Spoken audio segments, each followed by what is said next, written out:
Darrell Brooks Jr. wants to represent himself at the appeals.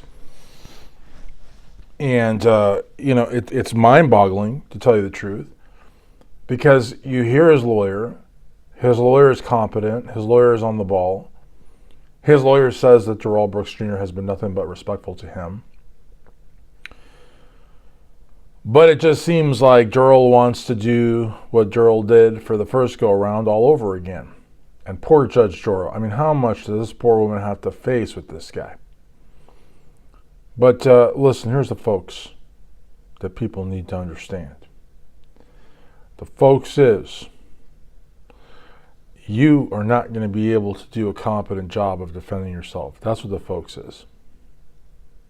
Now people say, hey, what the folks is you talking about? Well, the thing is Darrell Brooks Jr. just wants attention. That's what this is all about. He wants attention. He wants to go viral. He wants people to talk about him. How does that benefit him? I don't know.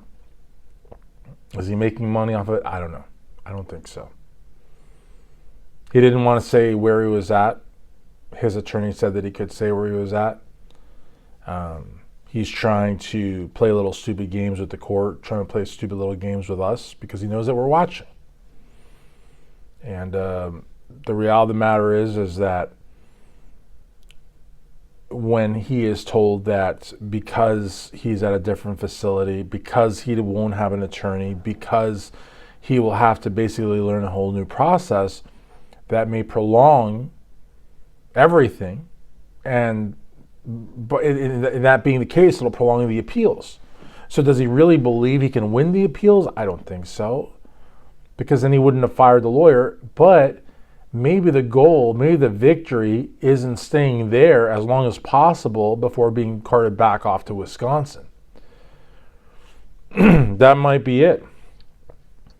That might be it. But he also doesn't sound like he's very happy with the way things are done at that new facility. But it looks like he's single-celled. It looks like he's got something hanging on the wall, like a coat or something. I don't think, when you think about it, right? When you think about the fact that Darrell had to live in a car outside of Dawn's house, sometimes in the freezing weather, only allowed to come in to shower, and you compare what he's got in prison, it's really, he's probably better off in prison. He has steady access to doctors and dentists. He's got a library he can go to. You know that he's watching this stuff on social media. You know that they have prison phones in there, And he's a high-profile inmate. I mean, you can't argue that at this point. So I think that this is going to be another travesty, and I think that he can ensure that it's going to be another travesty by representing himself. I think that's the whole reason he wants to do it. Now, a lot of people have said, do you think that he's going to do the sovereign citizen thing again? I don't. Because he's being called Mr. Brooks. I don't know how many times I saw in the footage. He never corrects the judge. He's not talking any, subject matter jurisdiction or the writ of 1643. He's not doing any of that. Now, he could do that once his lawyer is gone.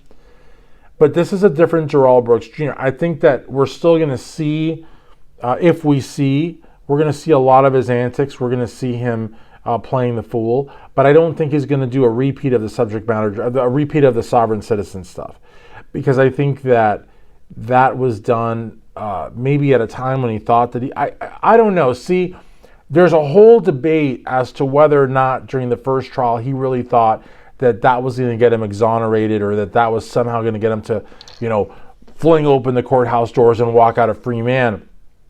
Or if he was just bullshitting and trying to make a spectacle and a complete joke of the trial and go viral. I still don't know. But I don't think that once he saw the outcome of that sort of... I think that what happened was he took that mindset and he ran with it all the way to the end zone if need be. He never got to the end zone, but that was a plan. There was never a plan B. He never backtracked. He never got off of that. Now, obviously, that did not do well for him. So maybe now he's going to try something different. Or maybe the appeal is going to be based on a series of appeals to all of those decisions at the trial court level, relying on that sovereign citizen crap. And every time that he got rejected, overruled, whatever, that will be its own appeal. I don't know. But I think that he's going to have to pick one of them and kind of go with that. And, I guess he could appeal it more than once, but I mean, the reality of the matter is you're entitled to one. And who knows? I mean, the idea that the Supreme Court would hear his case is preposterous to me. You know what I mean? State or federal, any Supreme Court, except maybe for New York City, because New York City Supreme Court is actually the lowest court. But he didn't do anything in New York City that we're aware of. So I think that this is probably going to be his last hurrah in terms of media, well, in terms of court appearances. See, he hasn't done any interviews.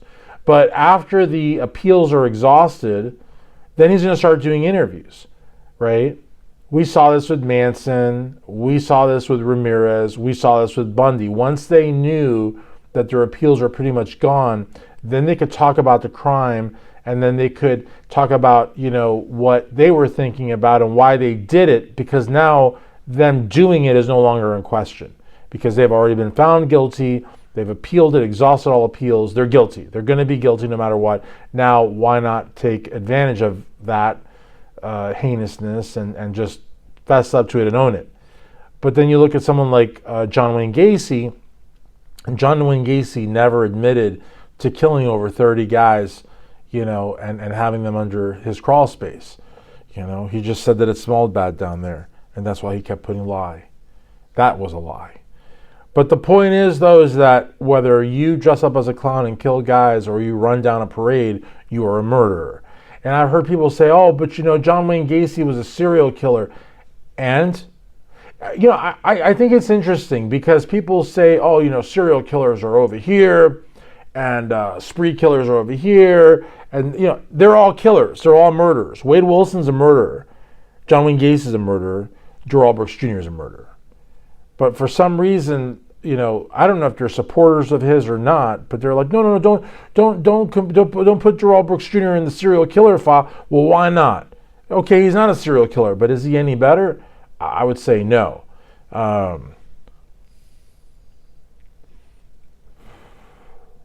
would say no, definitely not.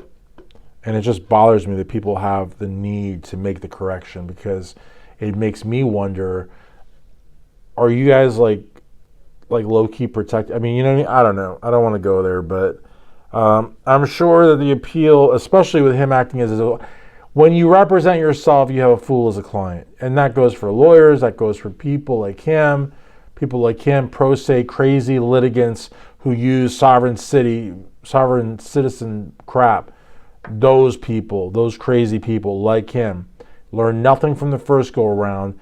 Listen, this is just going to be, I think, a way for him to prolong his stay at a different facility, make a mockery of the system, go viral again. Again, I don't know what benefit he could possibly derive from going viral, but I think his pride. He's a narcissist, so maybe he wants to be talked about all the time. Maybe that makes him feel good. I don't know. I really don't know. But him representing himself is a step in the same direction that was that first trial. There is no way that he would want to represent himself unless he wanted to cause chaos. What say you?